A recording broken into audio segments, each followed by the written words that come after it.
અંકલેશ્વર શહેર એ ડિવિઝન પોલીસની પહેલ કરી હતી. શહેરના ગેસ બોટલ ડીલરો જોડે બેઠક યોજી હતી. ગેસ બોટલ એજન્સી ધારકોને પોલીસ સુરક્ષા આપવા પરામર્શ કરાઈ હતી. એજન્સી પર તેમજ ડિલિવરી સમયે પોલીસ સુરક્ષા આપવા પોલીસે તૈયારી બતાવી હતી. એજન્સી સંચાલકો પાસે જરૂરી પ્લાન ઊભો કરવા તાકીદ કરી હતી. અંકલેશ્વર શહેર એ ડિવિઝન પોલીસ દ્વારા વર્તમાન મિડલ ઈસ્ટ યુદ્ધ સ્થિતિ વચ્ચે ગેસ બોટલની ઊભી થયેલી સમસ્યા વચ્ચે શહેરમાં કાયદો અને વ્યવસ્થા જળવાઈ રહે તેમજ ગેસ બોટલ વિતરણમાં કોઈ સમસ્યા ન સર્જાય તે માટે નવતર પહેલ કરી હતી.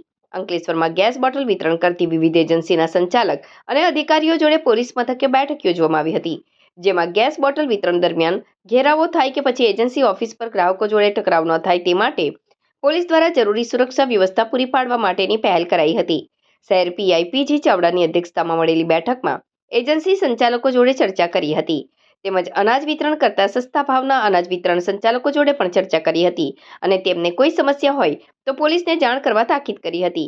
પોલીસ દ્વારા ગેસ બોટલ વિતરણ એજન્સીને વિતરણ અંગે પ્લાન તૈયાર કરવા તાકીદ કરી, જે આધારે પોલીસ સુરક્ષા વ્યવસ્થા વચ્ચે એજન્સી પર તેમજ ગ્રામ્ય વિસ્તારમાં ડિલિવરી સામે બંદોબસ્ત આપવા પણ તાકીદ કરાઈ હતી. અમે અંકલેશ્વર વ્યાજબી ભાવના સરકાર માન્ય વ્યાજબી ભાવના દુકાનદાર આજરોજ અંકલેશ્વર પોલીસ સ્ટેશન પીએસઆઈ સાહેબે બોલાવ્યા હોવાથી અમે ત્યાં ગાડી અમારા વિતરણમાં કોઈ અનાજ માટે કોઈ તકલીફ છે નથી અને વ્યવસ્થિત વિતરણ ચાલુ છે અને એ બાબતે અમે સાહેબ જોડે ચર્ચા કરી અને સાહેબને આશ્વાસન આપ્યું કે કોઈ તકલીફ હોય તો અમને કહેજો, પણ અમારે એવી કોઈ તકલીફ છે નથી હાલ. અને ગેસ એજન્સીવાળાને જે સૂચના આપી છે એમને એ લોકો એ મુજબ એમને કામ કરશે અહીંયા એજન્સીઓ. બસ.